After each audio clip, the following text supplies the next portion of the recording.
right, so let's get started with the ACOM seminar. Today, it's my pleasure to introduce Professor Dr. Ilse Aben, who's a senior scientist in the Earth Group at the Netherlands Institute for Space Research. Dr. Aben obtained her PhD at the Physics Department, Vrije Universiteit in Amsterdam, in 1992 on coherent anti-Stokes Raman spectroscopy. She then did a postdoc in the International Mass Spectrometry Lab at the University of Amsterdam, after which she joined SRON. Her group at SRON focuses primarily on the interpretation of satellite remote sensing data of greenhouse gases and related species as part of the climate cycle research. Dr. Aben is the Dutch co-principal investigator and co-initiator of the TROPOMI instrument on the Sentinel-5 precursor mission, and she leads the SRON TROPOMI team responsible for safeguarding the scientific performance of the TROPOMI shortwave infrared channel measuring CO and methane. Dr. Aben is also responsible for a number of projects in her group focusing on detection and emission quantification of localized and area sources of methane. Dr. Aben is endowed professor at the Earth Sciences Department at the Vrije Universiteit in Amsterdam, a member of the CCAC Science Advisory Panel, and a member of various mission advisory groups. Today, she will be talking about using satellites in support of methane emission reduction. Before starting, I'd like to remind the folks following online, you can enter your questions in the space below the video at any time during the talk. And at the end of the presentation, I will read these questions to Dr. Aben. So the floor is yours.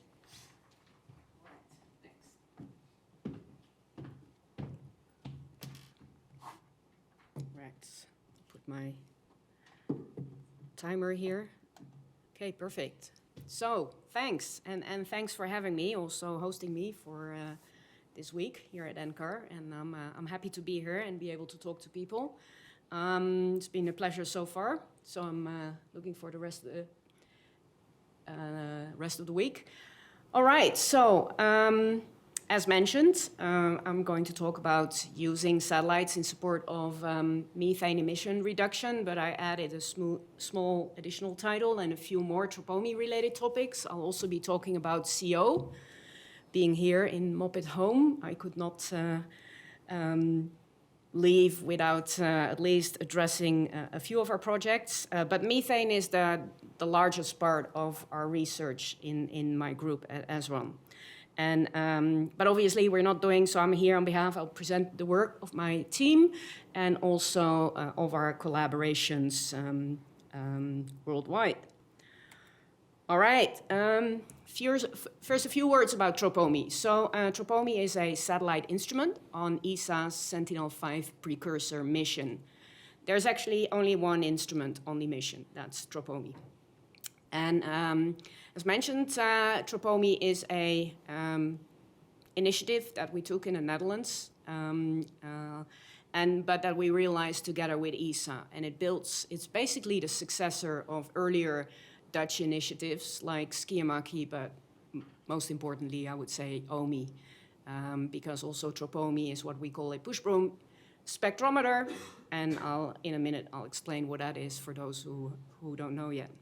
So TROPOMI, or actually the S5P, was launched now 6.5 years ago, and it's part of the EU Copernicus program. So that data is publicly available, and I'm emphasizing that, although I'm sure you mostly work with publicly available data from satellites, for those who work with satellites. But in the methane business, that's not a given. I mean, there's also in the private sector quite a lot going on. That data is not, most of it is not publicly available. So I nowadays stress that point very much. Well, TROPOMI measures many species. I'll be talking mostly about methane, but there's like a dozen species: ozone, NO2, SO2, many more, and then there's CO and methane. And well, just go one step back. The initiative in the Netherlands was taken by 4 partners. So Airbus Defence Space Netherlands and TNO on the industrial side. And then on the scientific side, it's KNMI, that is the PI of the instrument, and we're a co-PI institute. And as SRON, we focused very much on one channel of TROPOMI. TROPOMI is measuring solar light, I'll explain in a minute, but from the UV, the visible, a near-infrared channel, and a shortwave infrared channel around 2.3 micron. And SRON has been responsible mostly for, or predominantly for, let's say, safeguarding indeed scientific performance of that channel, measuring carbon monoxide and methane, which is why my group is really focusing on data interpretation of these two gases. On the right-hand side, you see how we measure these concentrations. I think for some of you that's kind of known, but just to get everybody there, we use solar light. It's going through the atmosphere. It's being absorbed at different wavelengths by different molecules, reflected back to the satellite, and TROPOMI measures the radiances as a function of wavelength, and thereby we determine the concentrations of these different gases. And for most of them, it means we measure a total column and not height information. Another important, the important thing, and that's the push broom spectrometer concept, basically.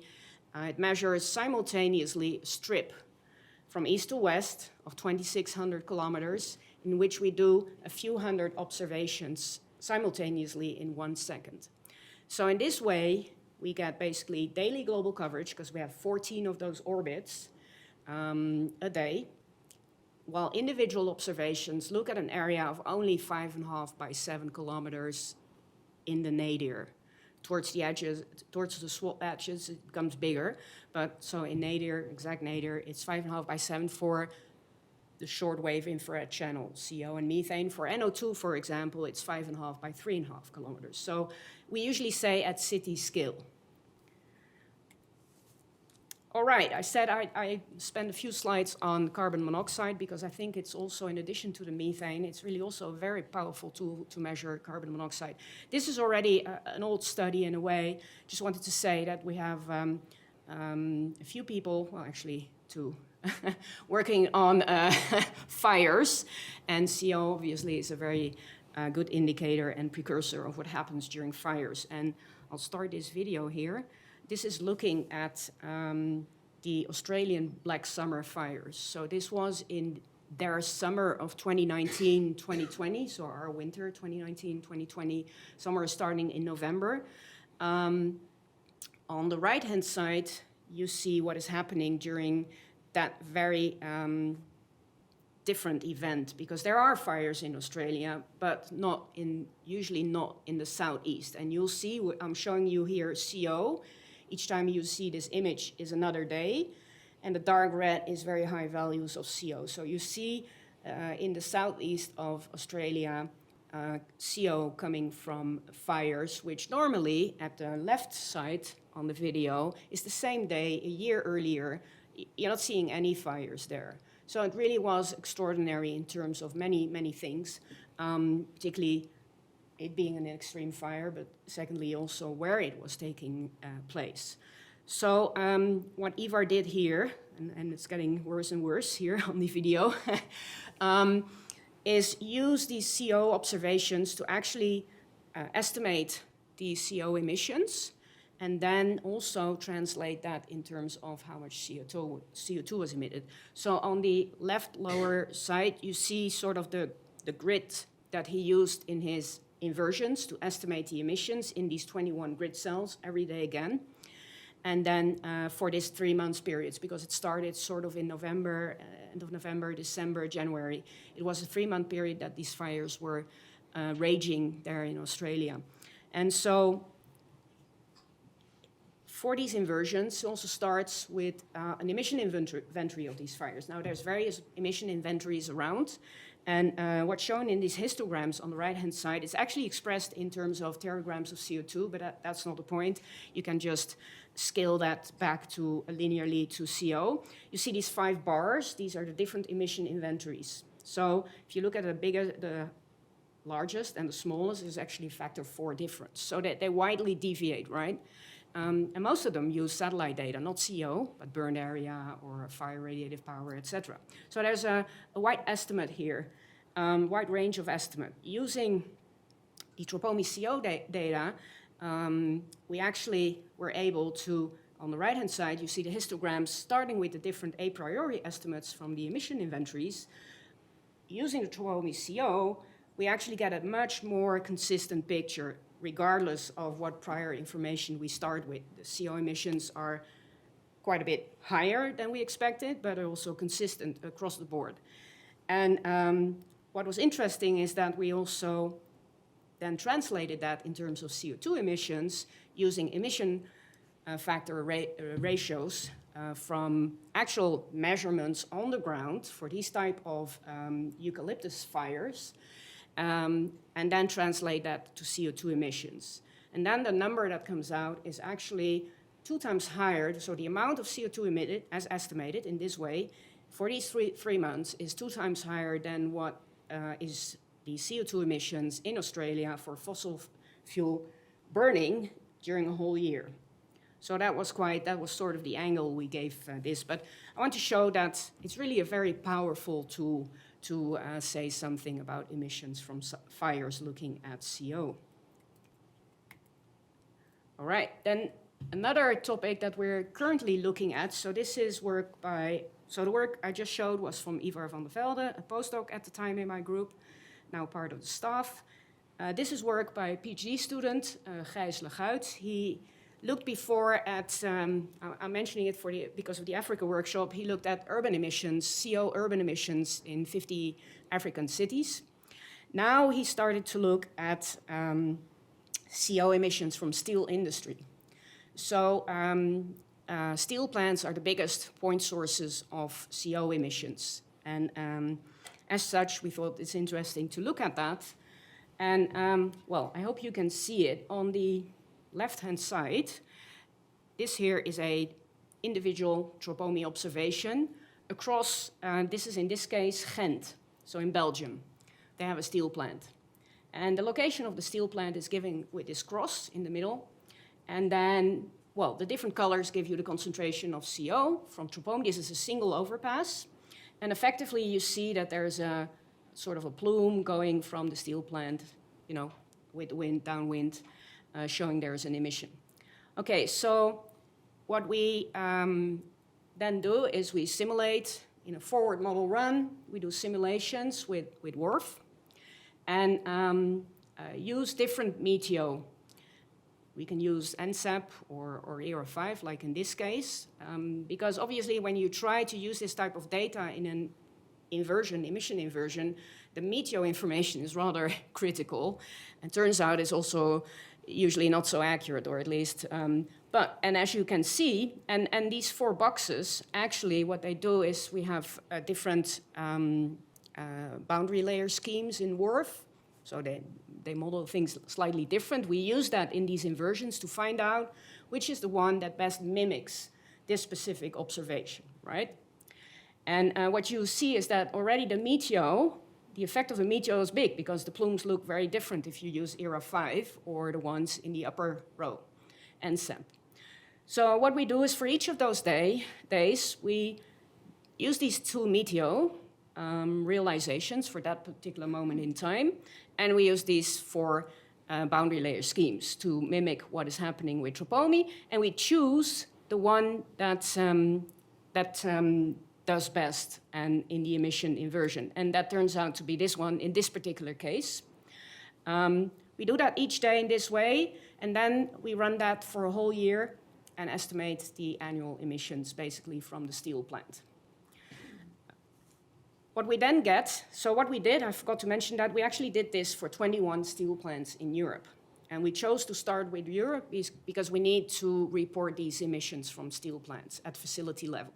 So we thought that's sort of a good starting point as a reference, relatively trustworthy, let's say, in order to say how well does our TROPOMI data do in terms of these emissions. Okay, well, that's what you see on the right-hand side. I apologize for the many colors, but the main colors are, so you see from top to bottom or bottom to top, that these are the 21 steel plants across Europe. And then in purple is what we estimate in terms of emissions with TROPOMI. And this is for the year 2019. All these other colors are what is being reported to the EPRTR. That's where we report to in Europe. And some of them report based on measurements, which could be just a single measurement. It could also be continuous measurements, so it varies. That's in green. And then some are calculated, which is yellow, and some are blue, which is estimated, whatever that exactly means. And then we have gray, which is for another year. But the bottom line is that it's still not finished, fully finished, but what we see is that we have,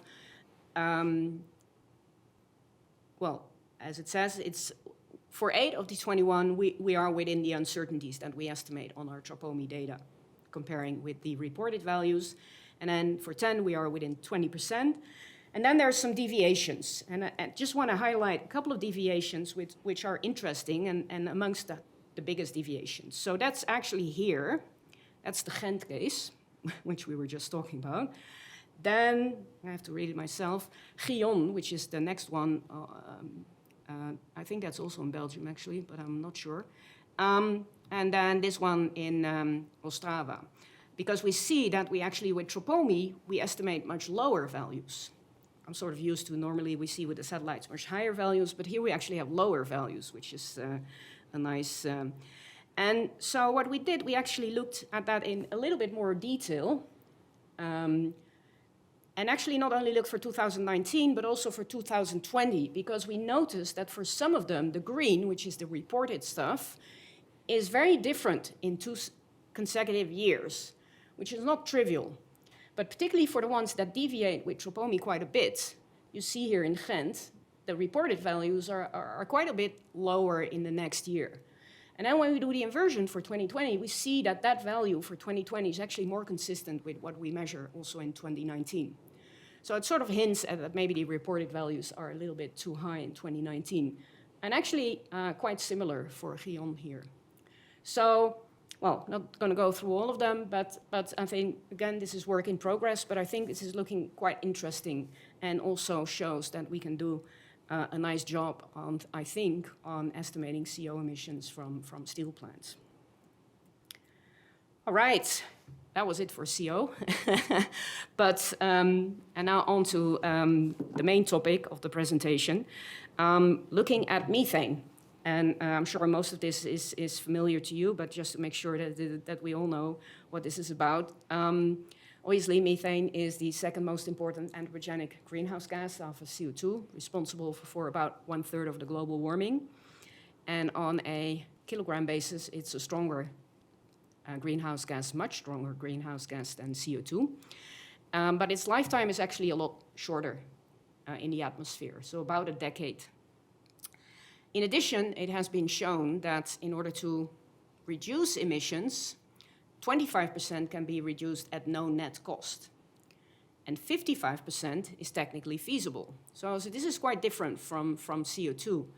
And all these elements were realized that means that on the short term, in order to do something about global change on the short term, methane is a very important target in addition to CO2. And that has been realized at the very highest political level. At COP26, which by now is, what was that? That was 2021, Glasgow. Biden and the EU put out this Global Methane Pledge. And basically asking the signing countries, pledging to reduce their methane emissions with 30% in 2030 compared to 2020. And I have to say that has been a really important milestone and made things possible in a lot of ways. And by now, over 150 countries signed the Global Methane Pledge. And I might come back to this later, but also countries like Turkmenistan and Kazakhstan signed at the last climate conference. So that's really important. All right, yeah, just for the global context, the most important sources of methane at the bottom, 1/3 is natural, wetlands, 2/3 is anthropogenic, of which livestock is the most important. Then we have oil and gas, and the waste sector is an important contributor. All right, going back to methane, I have now added one sentence at the very, I wasn't even sure if I said, so the unique character of TROPOMI is this global daily coverage and individual observations at city scale resolution. That's the unique character of the TROPOMI measurements. And that turns out to be extremely useful and ideal, actually, for the detection of so-called methane super-emitters. And methane super-emitters are, well, you can sort of guess, big emitters of methane, but very localized. So think about big leaks in oil and gas infrastructure. And that's basically what we've been seeing with TROPOMI for the first time now on a global scale. So this is showing you one of the first case studies that we did. This is over Australia. It's a coincidence, again, Australia, but that's a coincidence. Looking now at Queensland, which is coal mining area in Australia. And what you see is a single observation of TROPOMI. So this is a single overpass. I mean, I think we take this in 1.5 minutes. Well, it's showing you methane concentrations, and I think you can recognize 3 individual plumes here. And they come from different mine clusters. But the most northern one actually comes from a single mine. And we know that because it's an isolated mine. And that mine turned out to be a surface mine, which is strange because what we know, or think we know, is that underground mines emit much more methane than surface mines. And in general, that is the case, but there are exceptions to this rule, and this is certainly one of them. And this particular mine is responsible for 1% of Australia's coal production, but given the emissions we measure with methane, it is responsible for 1/4 of the reported emissions from coal mines in Australia. So they report it to the UNFCCC. So that's a typical case of a methane super-emitter. Now, in the beginning, we did these individual case studies, and at a certain point we thought, okay, well, there seem to be many more of these super-emitters. We need to develop something that sort of in an automated way detects these super-emitters in an efficient way, because we have a couple of million observations a day of methane with TROPOMI.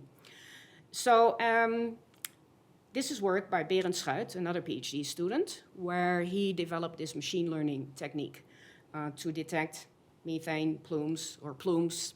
It doesn't always look like a plume. It's sometimes just a blob of a methane enhancement in these observations. So what he did is he trained basically this machine learning by using the case studies that we had done and expanding a little bit on that in an artificial manner to train the system to recognize these plumes.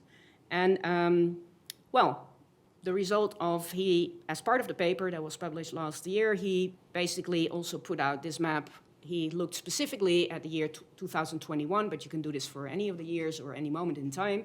And then this is all of the detections of methane super-emitters. And so each circle is a detection, and the larger the circle, the larger the emission is.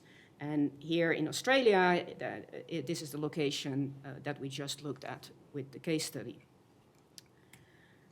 Now I show you the same map, but colored. And the colors now indicate what the dominant source is at that particular location, let's say, where these super-emitters. It doesn't mean that it per se is the actual source causing these super emissions, but it just gives you an impression of where it could come from. So when you look at China, for example, it's green, that's coal mining. You look at Russia, it's oil and gas, US, oil and gas. And if you look at India, the orange color is urban emissions. And we'll see later that is mostly related to emissions from landfills or waste dumps. Now, I mentioned with TROPOMI the 5.5 by 7 kilometers, the resolution is not good enough in most cases, with maybe the exception of the Australian one I showed, to actually say what is leaking, what is causing this super methane enhancement that we see with TROPOMI. So what we've been doing since 2019 is team up with GGSat. And GGSat is a Canadian private company that has developed a methane satellite that can measure methane at 25-meter resolution, so at facility scale level. But it has to target. It can only look at an area of 10 by 15 kilometer. So each orbit, it will have maximum 3 of those targets. So it needs to know where to look, right? Well, you can sort of figure out, TROPOMI tells them where to look. So what we've been doing is providing these locations as accurate as we can, and then they would zoom in and tell us what exactly is leaking. And we'll see a couple of examples of that. Since a few years, I think since only about 2 years, we also know that some of the Earth imagers having shortwave infrared bands that actually are sensitive to methane can see and detect these methane super-emitters as well under very favorable conditions. And so, because they were never designed to measure methane, these are the Earth imagers like Landsat, Sentinel-2, and maybe I'll show VIRS at the end. So these are high spatial resolution satellite instruments giving you information about the surface of the Earth, right? But it turns out, as I said, under favorable conditions, they can actually see these huge oil and gas leaks. For example, so favorable conditions are huge leaks, and for example, in desert areas, very homogeneous areas. And I'll actually show some examples of that as well. And there's now there's like 10 plus satellites where we've seen these type of, like EMIT, I'm sure some of you have heard about that. So, but also geostationary even, so from GOES. Okay, before I go into that, I feel I need to say something about why, so what is the different type of satellites we have. So these Earth imagers were never designed to measure methane, but they have very high spatial resolution, but very low spectral resolution. So TROPOMI, which is a real spectrometer, let's say, measures, for example, in the shortwave infrared, the spectrum that you see below, you see all these absorption bands, it measures at 0.25 nanometer spectral resolution. It's a real spectrometer. But the downside is the spatial resolution is not so great. Well, that depends on what you compare it with, but let's say to measure a very localized source, it's moderate resolution, right? But it has daily global coverage, you know? And then these other imagers, the band imagers and the hyperspectral imagers, well, a band imager is like Sentinel-2. If you look at the spectrum, which shows you optical depth, so where are the different molecules absorbing, and black is methane, Sentinel-2 has two shortwave infrared bands, one here and another one there. So it does two spectral measurements. It has 100 nanometer resolution. That's almost no resolution, but still it's two shortwave infrared bands with different sensitivity to methane. Now, if you have a huge methane emission, you will see a difference in how these bands react. And that is how these band imagers work. And in between TROPOMI and the band imagers are the hyperspectral imagers, yeah, like PRISMA or NMAP, EMIT. They have a spectral resolution of 10 nanometers, but they need to be targeted mostly. So they don't see the whole globe in 1 or 2 or 5 days, like Sentinel-2, for example, with 2 instruments in 5 days. They need to be targeted. So they look at an area of 30 by 30 kilometers or 60 by 60 kilometers. So there's a whole range here of satellites suddenly measuring methane super-emitters. But okay, let's go to the examples because these are the most fun. This was looking at the west coast of Turkmenistan. Turkmenistan is next to the Caspian Sea, as you can see on the right-hand side. It's a very big oil and gas producing country. And what we see in TROPOMI averages of 2019 and 2020, you see these hotspots along the coast.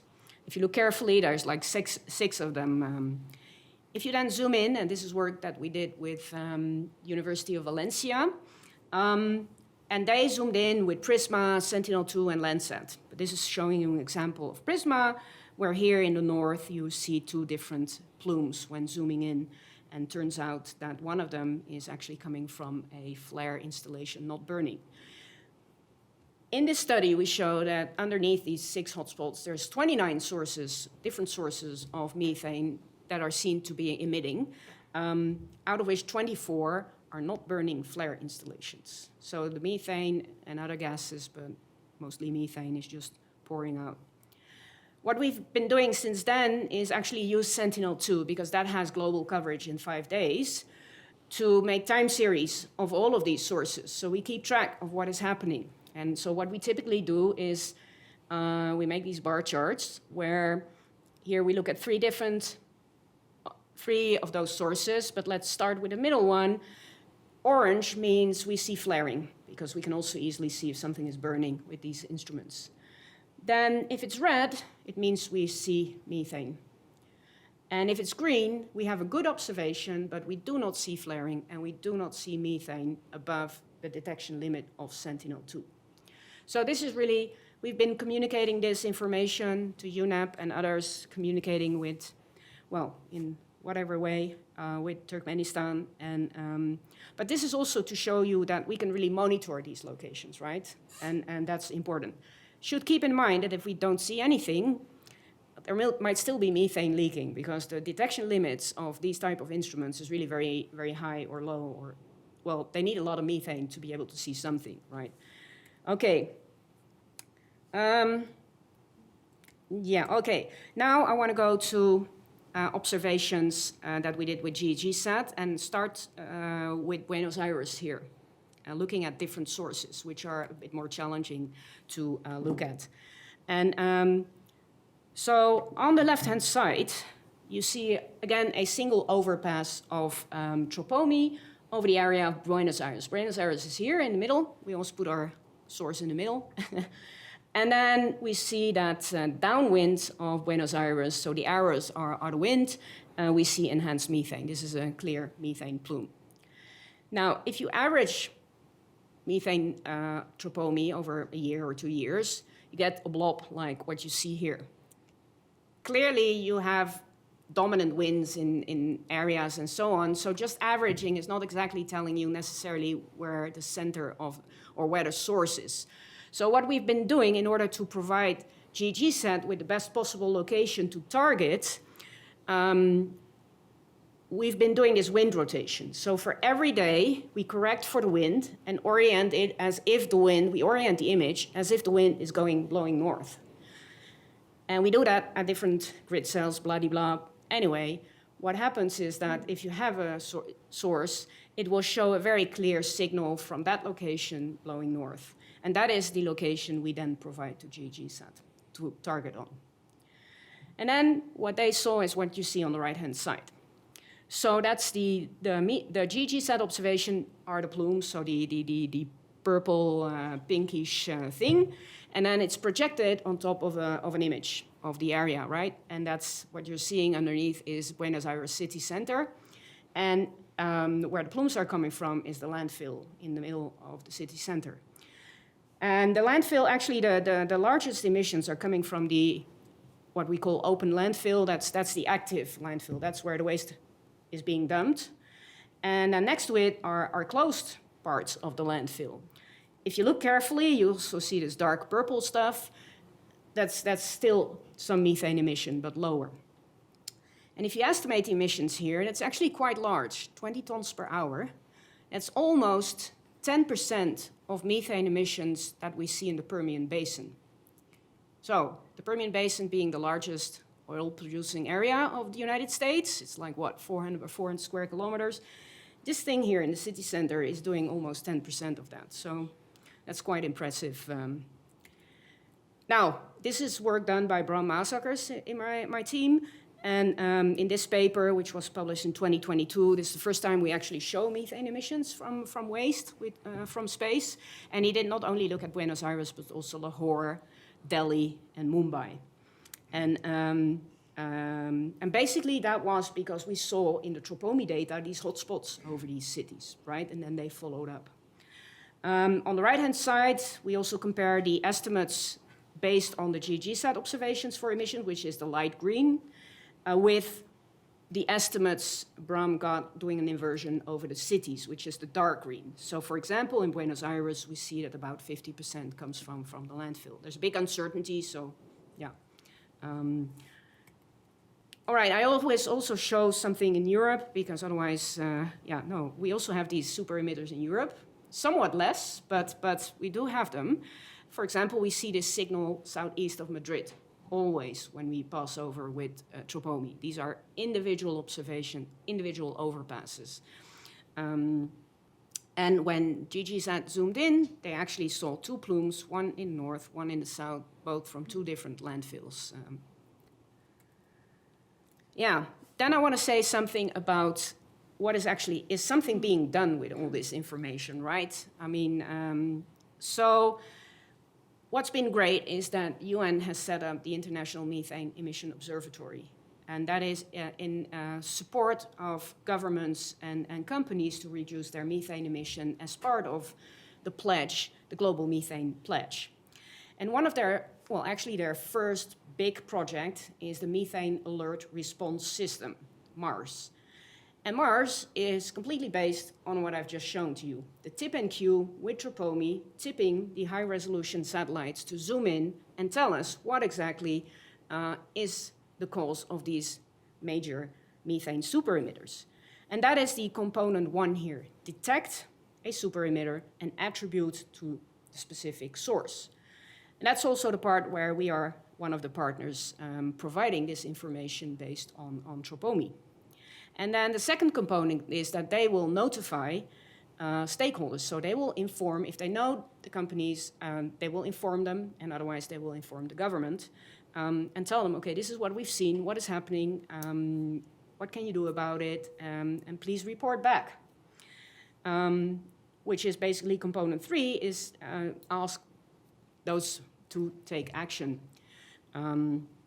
And then component 4 of the system is that there's actually a data platform that after so many months, this information becomes transparent and available to everyone with the hope that something has been done about it, obviously.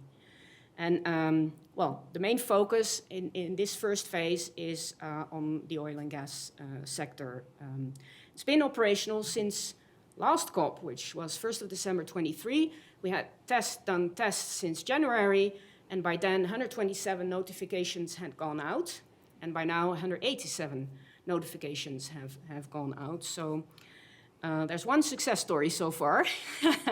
These things take time, but I'm hopeful that you know, it won't take too long before we see more of those success stories. Okay, then I want to turn back to the landfills and emissions from waste. So we have a project that is funded by the Global Methane Hub.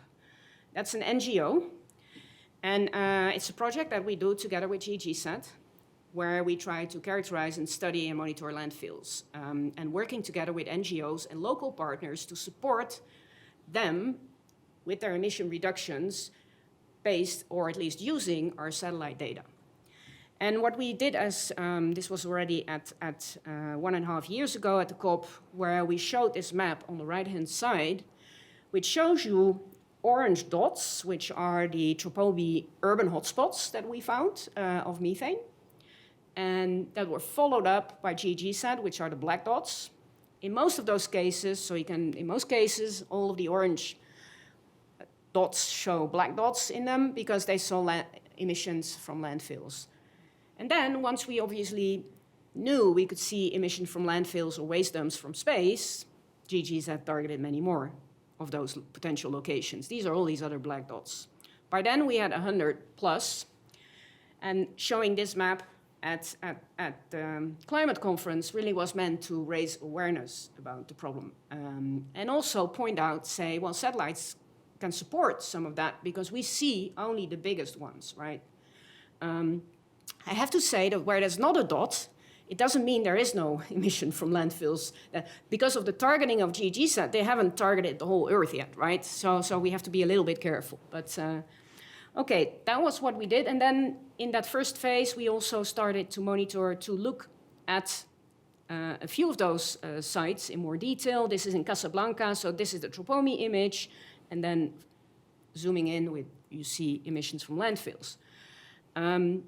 We then did, for a few of them, this is Casablanca again, a whole time series. This is for half a year, where each of the observations you clearly see emissions, and we estimate these emissions, and you can sort of make a time series. Okay, but what I want to point out is that if you look carefully, you actually see, and this is easiest in this panel here, because the wind is blowing from the north to the south, you actually see 2 plumes, very clear plumes, with also a very clear starting point, right? And that's what we see actually in general, that emissions from landfills, they may have diffuse, they will have diffuse emissions, but they also often have very clear large emissions coming from very specific point at the landfill. And when we zoomed in a little bit more, so, this data is from 2022, the second half. You look in 2021, this is TROPOMI again, this is the GHG set. What you see here, you clearly see only one plume. This is a year earlier.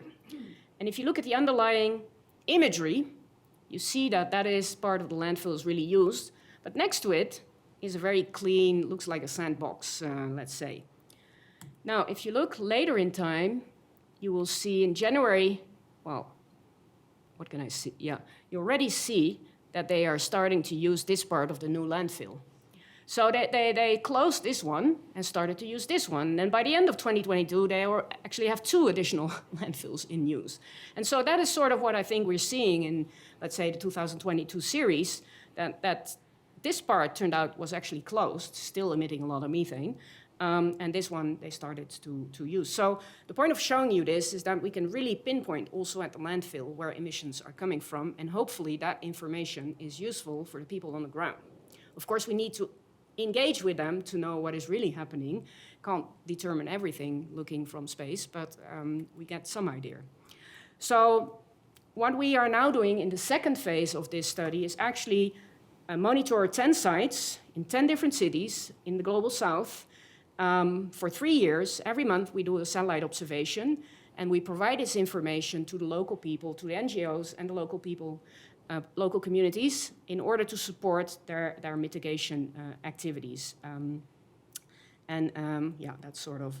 And also, what we do is we provide that information to WasteMap, which is a new initiative, also funded by the Global Methane Hub. It's an initiative from RMI and the Clean Air Task Force to gather information on waste, all kinds of information, and the amount of waste, the composition, et cetera, but also emissions, and our data goes into that platform after a half a year or so. Now, I have 3 more slides to wrap this up, where I'll show you an example of something where we have been looking at regional emissions of methane, but also combining it with these localized point sources of methane emissions. And this is now looking at Algeria, obviously a country that is producing a lot of oil and gas. And so we looked at 2 fields, the Hassi Ermel and the Hassi Messaoud fields. The Hassi Ermel is actually a gas-producing field, and the Hassi Messaoud is an oil-producing field. What you see in the image here are the super-emitters we detected in 2024. You see one definitely has more than the others. And the one with more is the oil-producing field. So that's not too strange that maybe when you produce gas, you don't want to have too many large gas leaks, because that's what you are aiming for, right? Okay, but what we did is not only look at these super-emitters, but we also did an emission inversion using WRF for these oil fields. And we used these super-emitter detections, so we optimized both the diffuse emissions in the field at 50 by 50 kilometer resolution, and we optimized these point sources where we knew we had seen some. So we used then what we see with Sentinel-2 in this particular case as a starting point, but we optimized these emissions also okay, I went too fast, but okay, this is a typical TROPOMI image. You see an enhancement. For that particular day, we see with Sentinel-2 3 different plumes. Well, we have all of this data for the whole year, and I think we looked at 2020 or 2019. I forgot, to be quite honest. And then when we do this inversion, we optimize the emissions, we get the following. So we have diffuse emissions, we have point source emissions, and the total is the sum of those. And we have, in the dashed orange, we have the bottom-up emission inventory, which is aligned with the reported emissions to UNFCCC. So that's basically what, they don't have point sources, they just have total emissions, that's that. When we do the emissions with TROPOMI that's what we use for the inversions. We get an amount of diffuse emissions and the amount of emissions from point sources. The total, which is the black, is quite a bit higher than the bottom-up in this particular case. And this is for the oil field, the Hassi Messaoud. And half of it actually comes from the point sources. We do the other field, which is exploring for gas. We see a very different picture. The bottom-up inventory is much higher than we find in total in our TROPOMI emissions. It's actually half of what the bottom-up emission inventory has. And we also see, and we already saw that in the first image, that the point sources are a much smaller fraction of the total here. Only 25%, well, only, but 25% roughly. Yeah, I think this is quite interesting because we combine here, I think for the first time, these regional inversions with also point source information. And that's really giving us, I think, quite valuable information also from the mitigation point of view. And I think that was my last slide I wanted to show you. So thank you. And I'm happy to answer questions.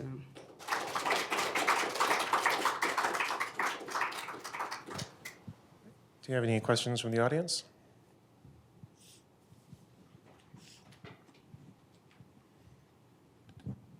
Thanks for this interesting talk. You didn't talk at all about animal feeding operations in dairy farms.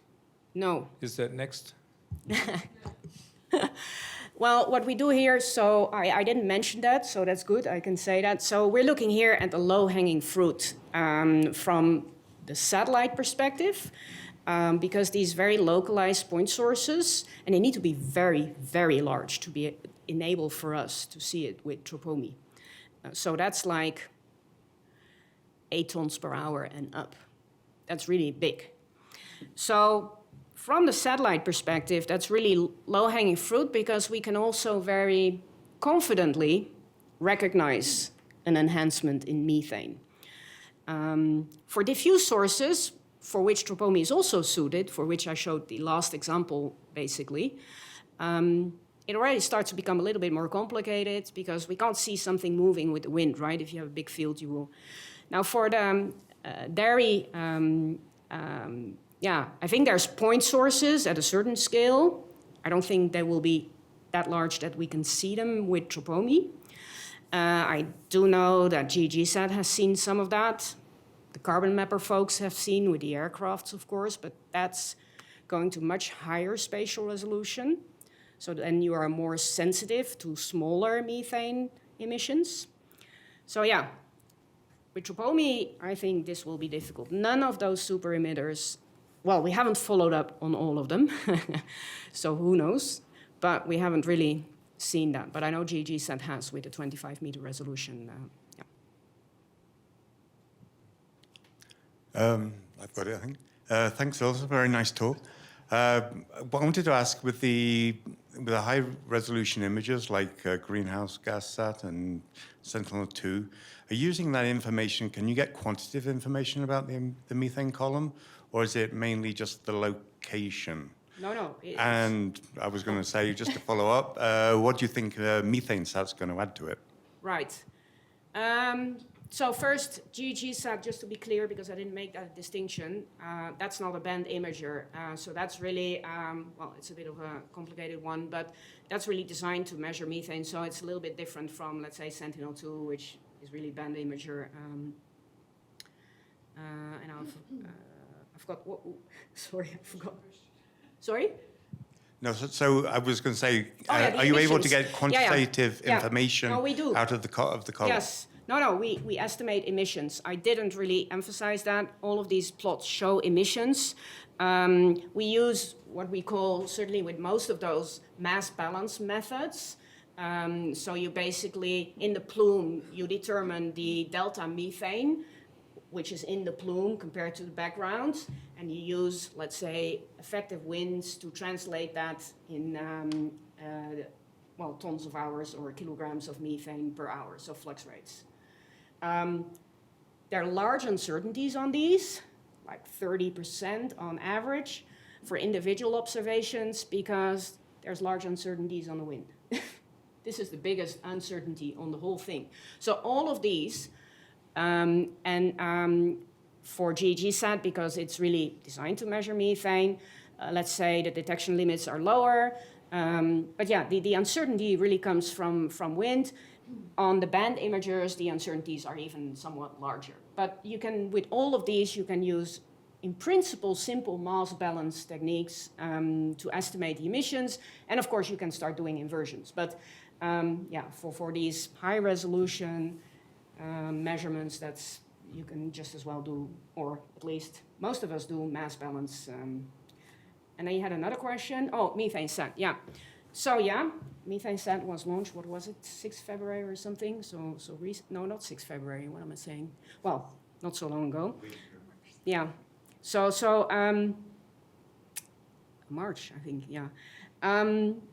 So methane set will measure methane. Its spatial resolution is a few hundred meters by a few hundred meters, I think 140 by 400 meters.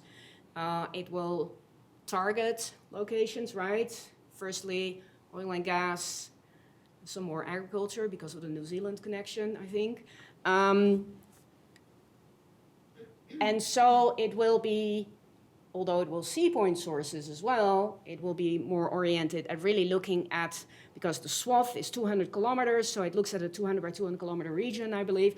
So it's kind of in between TROPOMI and these high resolution satellites, I would say. So it's really filling in a gap, if you wish, and being very strong, I think, at, let's say, estimating emissions at oil and gas fields type of thing, but also including with our 140 by 400 meter, that certainly also is sensitive to point sources as well. So I think it will really fit in very nicely in between what we have now out there, yeah. So really looking forward to that. Like looking forward to Carbon Mapper, which will be more high resolution, let's say, what is it, 15 meter or something, really facility scale, but most of it in the public domain, contrary to GGSat, which obviously is a private, yeah. Okay, quick question. Thank you for a most enjoyable talk, and actually two questions. First, what do you think about EMIT? Have you used the data set? Because that's freely available and it sounds really good. And the second one is, you mentioned in that Mars initiative one happy ending story, and I would like to know more about that. So you contacted 100 and plus cases. Yeah, so you is not me. So let's be guys. clear, but yeah. Okay. UN, IMEO contacted, all of those. Doesn't mean, by the way, they get a thank you email back. Not everybody responds, so that's one already. Yeah, EMIT, of course. EMIT is also on the list of many of those satellites, so we also look at EMIT data. And actually, maybe to add to that, gives me the opportunity to say something on, we will soon start an ESA project funded to actually, well, compare all these different methane satellites, high-resolution satellites, mostly. So we have like that. We said like there's a whole plethora of there's like a explosion of satellites. Suddenly, it looks like every 3 months we have another satellite measuring. It turns out it measures methane super-emitters. I haven't spoken to you about VIRS, but that's our latest one that we submitted a paper on. And trying to make some sense of all of this for the user, because, you know, what to trust? What does it mean? Has it ever been compared? So, in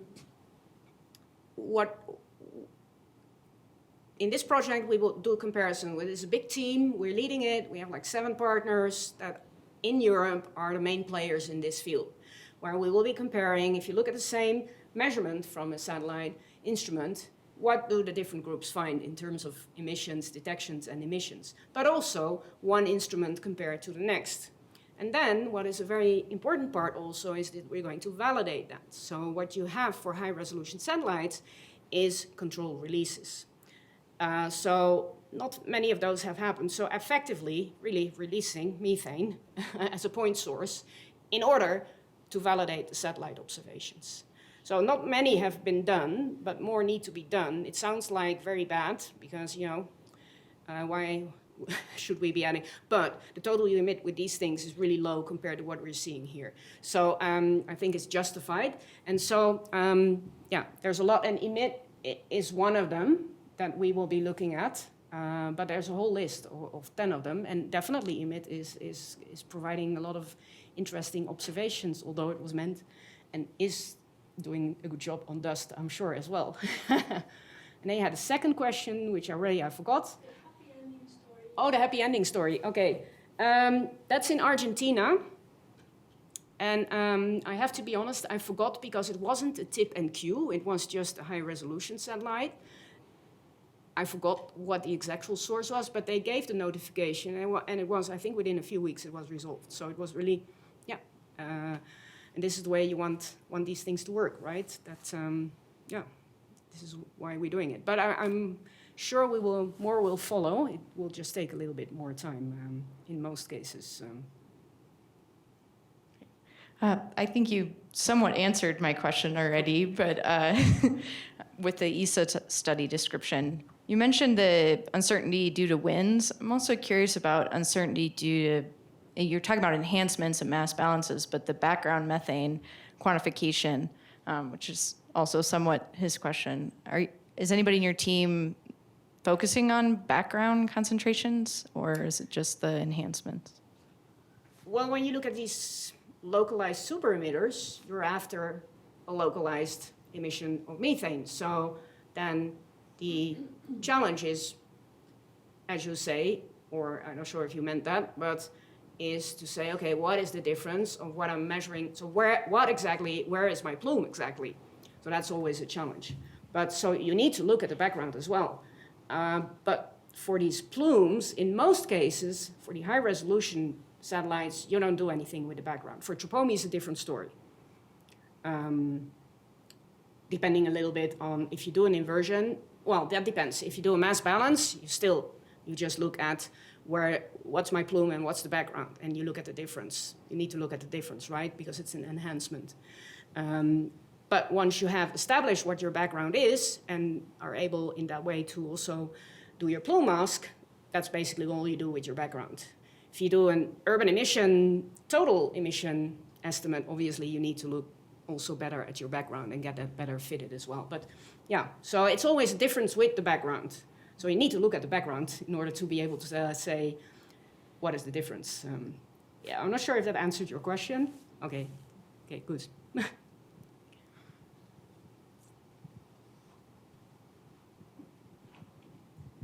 So I have a question about the IMEO system. So do you also calculate the emissions in that, or is it really detection of the plume? It's also emissions. Okay. I mean, they also get emissions. Because, yeah, when we have a detection, you can also determine the emissions. But there's just a large uncertainty on those, like 30% or so. Yeah. That's sort of But inherent. it's part of the whole process. It's part of the whole process, okay. Yes. They do not only get a detection, they also get an emission estimate. Yeah.